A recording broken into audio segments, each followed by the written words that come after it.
संपूर्ण महाराष्ट्रासाठी आत्ताच्या क्षणाच्या सर्वात मोठ्या आणि महत्त्वाच्या ठळक बातम्या. राज्यात धडाकेबाज निर्णय. आजपासून सर्वांना खुशखबर. 18 जून बुधवार. काही मिनिटांपूर्वीच्या या बातम्या आहेत मित्रांनो. तर या संदर्भात सविस्तर माहिती या व्हिडिओत जाणून घेऊया. आषाढी एकादशी यात्रेच्या निमित्ताने पंढरपुरात दाखल होणाऱ्या राज्यातील 1109 दिंड्यांना राज्य सरकारने प्रत्येकी 20,000 रुपयांचे अनुदान जाहीर केले आहे. सरकारने या अनुदानाचा खर्च गेल्या वर्षीप्रमाणे सामाजिक न्याय विभागाच्या माथी मारला आहे. याआधी सरकारने मुख्यमंत्री माझी लाडकी बहीण योजनेच्या निधीसाठी सामाजिक न्याय खात्याच्या निधीला हात घातला आहे.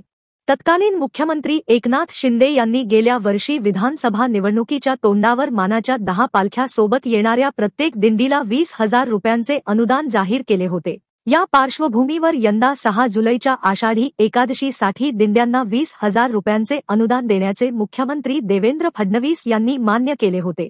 त्यानुसार सामाजिक न्याय विभागाने सोमवारी यासंदर्भातील शासन निर्णय जारी केला. पुढील बातमी बघा. शेतकऱ्यांना आपला शेतीमाल थेट ग्राहकांना विकता यावा यासाठी कृषी विभाग विशेष शॉपिंग मॉल उभारणार आहे.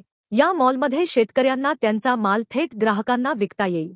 कृषी विभागाच्या जमिनीवर उभारण्यात येणाऱ्या मॉलमध्ये 50% जागा शेतकऱ्यांना देण्यात येणार आहेत, अशी माहिती कृषीमंत्री माणिकराव कोकाटे यांनी दिली. राज्य सरकार या प्रकल्पाची सुरुवात शासनाच्या प्रत्येक विभागात मॉल सुरू करून करणार आहे. लवकरच याची सुरुवात पथदर्शी प्रकल्पाने होणार आहे.